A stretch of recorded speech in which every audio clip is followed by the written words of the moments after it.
네, 안녕하세요. 테스트웍스 연구개발본부 AI 개발팀의 이광수입니다. 이전 영상에서 영상을 이용한 영상 검색 연구를 이해하기 위한 필수 지식에 대해서 전반적으로 설명을 드렸는데요. 2부 영상에서는 대표 연구들을 소개해드리며 해당 연구가 어떻게 수행되는지를 설명드리도록 하겠습니다. 그래서 먼저 해당 태스크가 어떻게 분류되는지를 먼저 설명을 드린 뒤에 대표 연구들을 소개해드리도록 하겠습니다. 우선 이 연구 같은 경우에는 크게 두 가지 방법론으로 구분됩니다. 먼저 프레임레임 피처 베이스드 메소드라는 방법론이 있는데요. 이 방법론들 같은 경우에는 영상에서 프레임 단위의 서술자를 생성을 한 다음에 이 모든 서술자들끼리의 유사도를 계산을 하고 이 계산된 유사도를 병합을 하여 최종 영상 단위 유사도를 계산하는 방법론입니다. 다음으로 비디오 레벨 피처 베이스드 메소드가 있는데요. 이 방법론들 같은 경우에는 이 프레임들에서 프레임 단위 서술자를 생성을 한 다음에 이 서술자들을 뭔가 이 단일 서술자, 단일 벡터로 병합을 한 뒤에 이 단일 벡터끼리의 유사도 계산을 통해서 최종 영상 단위 유사도를 계산하는 방식입니다.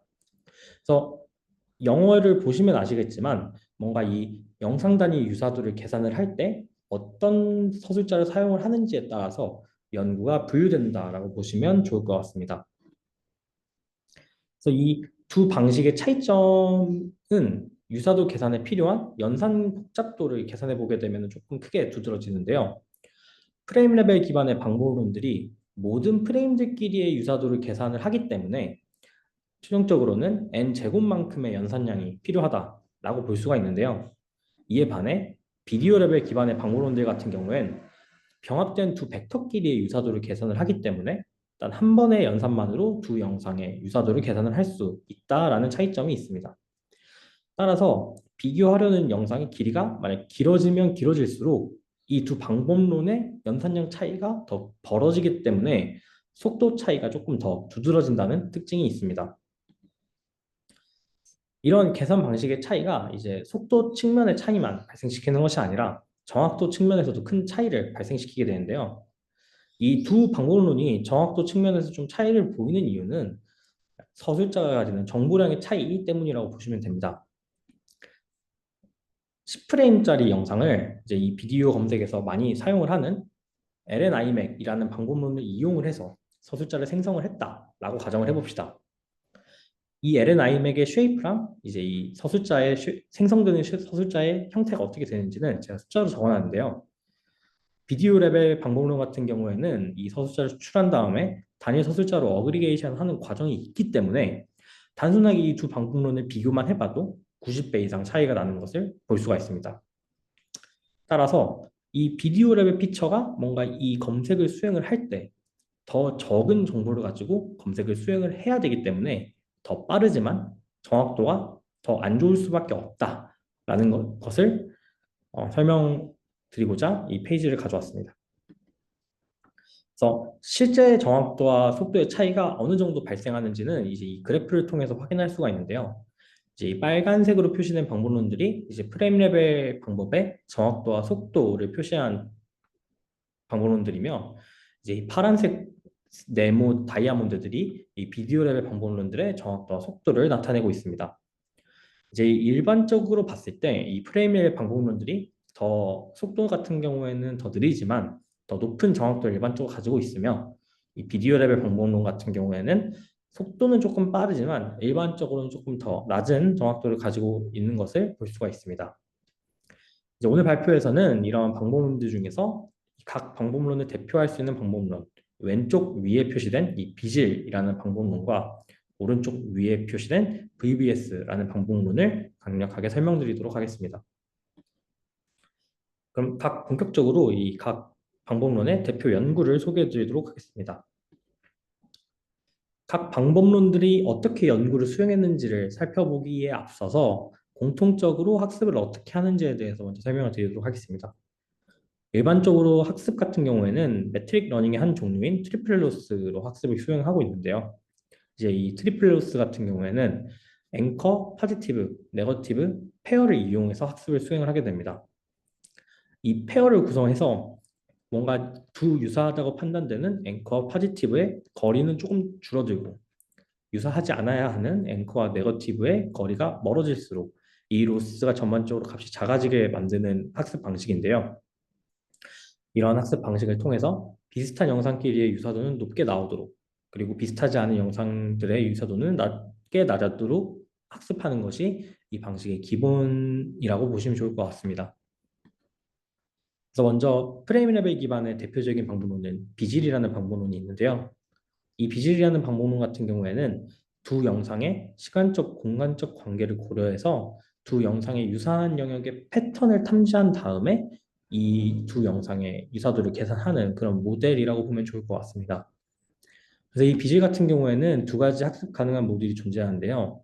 첫 번째로는 특정 프레임에서 중요한 영역에 대해서 중요하다고 뭔가 강조 연산을 수행을 하는 어텐션 모듈이 있습니다.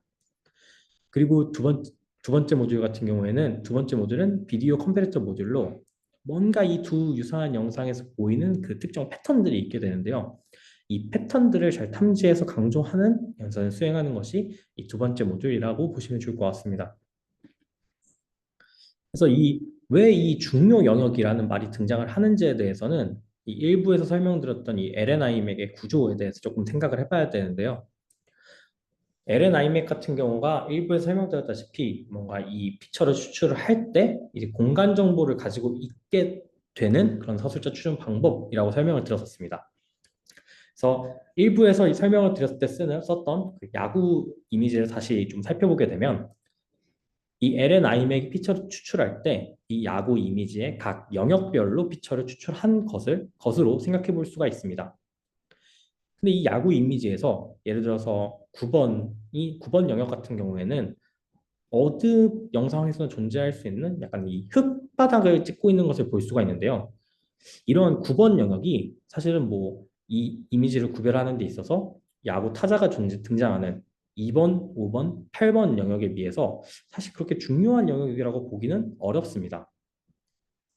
그래서 이 프레임에서 영역별로 유사도를 계산을 할 때 이 9번 영역과 같은 영역들은 좀 더 유사하지 않게 나오도록 이 어텐션 모듈이 이 영역의 전반적인 값을 억제하는 그런 역할을 수행을 하는데요.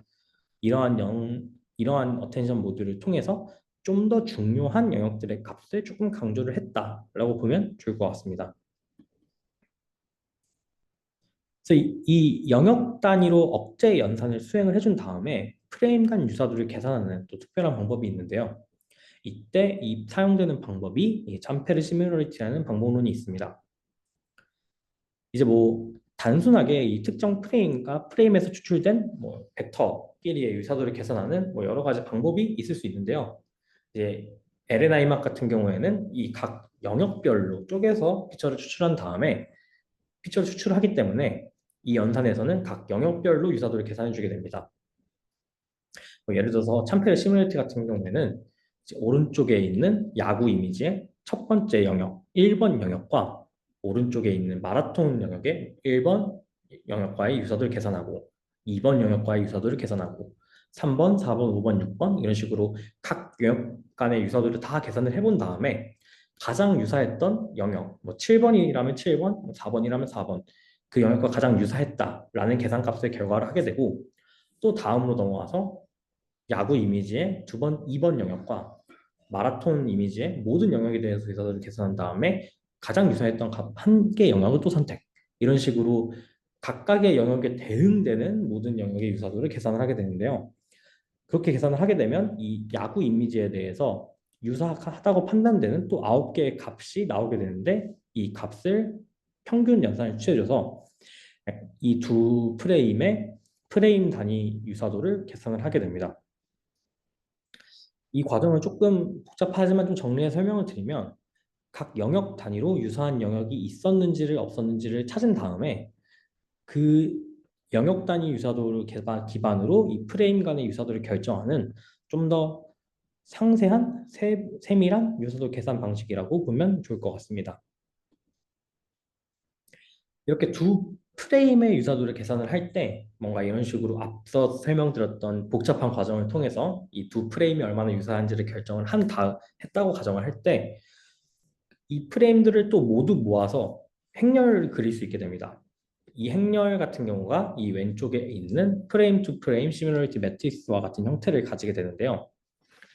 이 행렬을 두 비디오에 대해서 나왔던 이 값들에 대한 행렬을 이런 식으로 그려보면은 이 비디오 자체가 연속적이라는 특징을 가지고 있기 때문에 두 영상에서 만약에 유사한 구간이 있었다고 하면은 이 중간중간에 뭔가 이 네모 형태로 비슷한 색들이 모여 있는 것을 볼 수가 있는데 이 네모 박스 형태의 특정 패턴들이 만들어지게 됩니다.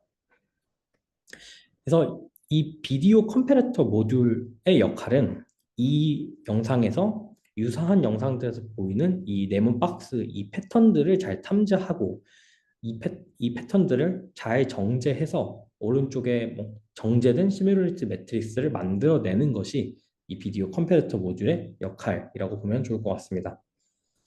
그래서 이 정제된 매트릭스로부터 또 이 유사했던 값들의 맥스 연산을 취해주고 또 이 맥스 연산 값들의 평균 값을 취해줘서 특정 비디오와 비디오의 유사도는 무엇이었습니다를 계산하는 것이 이 비질이라는 방법론의 계산 과정이라고 보면 좋을 것 같습니다. 그래서 실제 검색 시나리오가 어떻게 진행되는지를 조금 살펴보면 먼저 아까 설명드렸던 첫 번째 어텐션 모듈 같은 경우에는 뭐 비디오의 종류와 관계없이 모두 적용을 할 수 있기 때문에 어텐션 모듈이 적용된 서술자를 미리 다 만들어 둡니다.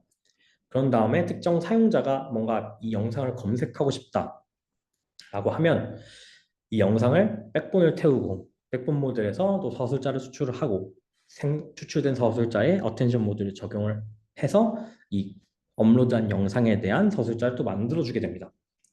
그런 다음에 이 서술자들끼리의 최종 유사도를 계산하기 위해서는 이 비디오 컴패레터 모듈을 각각 또 다 반복 수행을 적용해줘서 특정 두 비디오의 유사도가 이거였습니다를 또 추출해 줍니다. 이러한 과정을 통해서 이 비질이라는 방법론이 두 비디오의 유사도를 계산을 하게 됩니다. 이제 이 다음으로는 비디오 레벨 기반의 대표적인 방법론인 VBS가 있습니다. 이제 앞서 설명했던 비질이랑은 조금 다르게 해당 방법론의 경우에는 단일 서술자, 단일 벡터를 어떻게 만들 것이냐에 대한 방법론인데요. 이때 이 방법론에서는 각 프레임에 뭔가 이 중요도를 나타내는 가중치를 계산을 하고 이 계산된 가중치에 따라서 추출된 서술자들을 병합하는 것이 목표인 방법론입니다. 이 가중치를 계산하기 위해서 이 VBS에서는 두 개의 스테이지를 두고 이 과정을 수행을 하게 되는데요. 먼저 첫 번째 스테이지에 DDM이라는 모듈 같은 경우에는 특정 프레임이 이 서술자 병합 과정에서 아예 제외하도록 하는 모듈입니다. 이 어떤 프레임이 제외될 것인가를 결정하는 과정에서는 이 매그니튜드라는 값을 활용을 했는데요. 이 오른쪽에 있는 그림에서 확인할 수 있듯이 이 매그니튜드의 값에 따라서 특정 이 프레임들을 정렬을 해보게 되면 값이 적으면 뭔가 이 이미지들이 단색 프레임이거나 특정 패턴이 반복되는 이미지들이고 값이 커지면 커질수록 뭔가 이 시각적인 특징이 있을 법한 프레임들이 등장하는 것을 볼 수가 있습니다.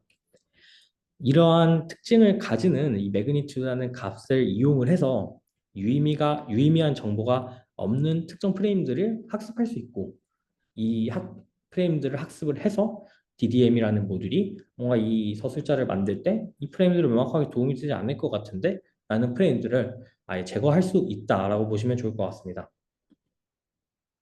그리고 두 번째 스테이지의 TSM이라는 방법 모듈 같은 경우에는 학습 과정에서 이제 유사하다고 판별하는데 도움을 주었던 프레임들은 중요도가 조금 더 높다라는 가정을 가지고 이 프레임들의 가중치가 조금 더 높게 나오도록 만드는 방법론인데요.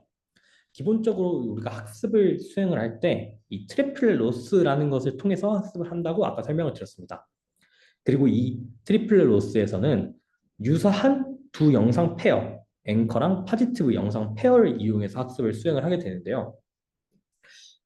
이 학습을 수행을 할 때 이 트리플렛 로스가 낮아지게 만들려면 앵커랑 파지티브 영상의 유사도가 높아져야 됩니다. 근데 이제 당연히 이 긴 영상과 긴 영상의 모든 프레임들이 사실 이 유사도를 높이는데 기여하지는 않았을 것입니다. 그래서 오른쪽에 보이는 그림의 예시처럼 이 두 비디오에서 뭔가 이 공통되는 이 프레임과 이 프레임들이 특히 이 유사도를 높이는데 많이 기여를 했다라는 것에 대해서 이 유사도 값에 따라서 스레스홀딩을 걸면 선택을 할 수가 있게 되고, 이 선택된 프레임들을 셀라이언시 라벨이라는, 어떻게 보면 이 프레임들은 중요하다라는 라벨 값으로, 임의의 라벨 값으로 생성을 해줄 수가 있게 됩니다. 그리고 실제로 모델이 학습을 하는 과정에서 이 셀라이언시 라벨에 해당하는 프레임들은 조금 더 높은 가중치를 가져야 돼 라고 학습을 수행을 해주게 되면, 전반적으로 이 마지막에 최종 가중치가 생성이 될 때 특정 중요했던 프레임들만 조금 더 높은 가중치를 가져가게 하는 식으로 생성이 되는데요. 이러한 과정을 통해서 어떻게 보면 로컬한 특징을 봤을 때 중요한 프레임들을 구분하는 것이 이 템포럴 셀라이언시 모듈이라고 보면 좋을 것 같습니다. 그리고 이제 두 번째 스테이지의 마지막 모듈인 TGM 같은 경우에는 이제 이 모듈 이름에도 들어가 있듯이 영상의 전반적인 주제와 관련이 있는 프레임들의 가중치를 높이기 위해서 높이는 방향으로 학습을 수행하는 모듈입니다. 이 비디오의 전반적인 주제에 따라서 뭔가 이 초기 가중치가 일단 생성이 되게 되고, 모델 같은 경우에는 이 초기 가중치 값을 기반으로 주제와 관련이 높은 프레임이었으면 조금 더 높은 가중치가 생기고, 그렇지 않은 프레임들 같은 경우에는 좀 더 낮은 가중치를 가져가도록 학습을 진행이 됩니다. 이런 식으로 학습을 수행을 하게 되면은 뭔가 이 비디오 전반적으로, 그러니까 글로벌하게 봤을 때 주제와 관련된 프레임, 그러니까 뭔가 이 비디오에서 전반적으로 다루고 있는 주제와 관련이 있는 프레임들 같은 경우에는 가중치가 높아지게 되고, 아닐 경우에는 가중치가 낮아지는 식으로 생성을 하게 만드는 것이 이 토픽 가이던스 모듈 TGM이라고 보면 될 것 같습니다. 그래서 이 VBS에서 서술자 생성이 어떻게 되는지를 조금 단계별로 정리를 해보면, 먼저 이 DDM이라는 모듈을 통해서 생성 과정에서 정말 필요가 없는, 그러니까 명확하게 주제와 관련이 없는 프레임들은 아예 병합 과정에서 제거해버립니다. 그리고 두 번째 단계에서 TSM과 TGM이라는 서로 다른 모듈에서 생성된 이 가중치라는 값을 생성을 하게 되고요. 이 가중치 값에 따라서 단일 서술자를 생성을 하게 되면 이 뭔가 이 주제와 관련 있는 프레임들이 많이 반영된 단일 벡터를 만들 수 있다라고 보면 좋을 것 같습니다. 그래서 실제로 오른쪽에 있는 예시를 보게 되면 회색 영역 같은 경우가 이제 명확하게 필요가 없어서 제거된 프레임들을 나타내는 프레임들이고, 이 그래프의 높은 프레임들이 이 주제와 관련이 있었던 프레임들을 나타내고, 그래프의 값이 조금 내려가면 내려갈수록 주제와는 그렇게 관련이 없었던 프레임들을 나타내게 되는데, 전반적으로 적혀져 있는 주제와 이 잘 부합하는 것을 좀 볼 수가 있습니다. 그래서 실제 검색 시나리오도 살펴보게 되면은 앞서 설명드렸던 이제 비즐이라는 방법론 같은 경우에는 되게 복잡한 구조로 그려져 있었는데, 이 비디오 레벨 피처 방법론인 VBS 같은 경우에는 매우 간단한 구조를 가지고 있는 것을 볼 수가 있습니다. 이 비디오 레벨 피처 방법론 같은 경우에는 단일 벡터를 생성을 해두는 것이 목표인 방법론들이기 때문에, 데이터베이스에서 모든 영상 같은 경우에는 모든 영상에 대해서 최종 서술자를 미리 다 계산을 해둘 수가 있습니다. 그래서 이 최종 서술자들이 미리 계산이 되어 있다는 가정하에 특정 사용자가 또 검색을 수행하기 위해서 영상을 업로드를 하게 되면 모델의 백본을 태우고 LNIMAC이라는 서술자 추출 방법론을 적용을 하고, 또 우리 VBS 모델을 적용을 해서 가중치를 계산을 한 다음에 이 가중치의 비율대로 최종 서술자를 만들어주게 됩니다. 그런 다음에 이 서술자들끼리의 유사도 계산 같은 경우에는 검색 동향 설명을 드렸을 때처럼 단 한 번에 연산으로 계산을 할 수 있기 때문에 딱 한 번, 행렬곱 딱 한 번을 적용해 주게 되면 이 비디오들끼리의 유사도가 나오는 그런 구조로 실제 검색 시나리오가 돌아가게 됩니다. 그래서 정리를 해보자면 두 방법론들 모두 영상 검색을 수행하는 데 있어서의 방법론이지만, 이제 특히 이제 프레임럴 피처 방법론 같은 경우에는 모든 서술자들의 유서들을 개선을 해야 되기 때문에 표현력이 좋은 서술자를 어떻게 하면 생성을 할 수 있고, 그리고 이 생성된 유사도 값을 기반으로 또 이 병합을 해서 유사도를 계산을 해야 되기 때문에 어떻게 또 계산을 해줄 것이냐가 연구의 핵심이라고 볼 수가 있고요. 이 비디오 레벨 피처 방법론들 같은 경우에는 특정 서술자들을 병합을 해서 정보량이 많은 단일 벡터로 만드는 것이 핵심이기 때문에 병합을 어떻게 할 거냐가 연구 주제의 핵심이라고 보시면 좋을 것 같습니다. 지금까지 두 개의 영상을 통해서 이 영상을 이용한 영상 검색에 대한 소개를 진행을 했습니다.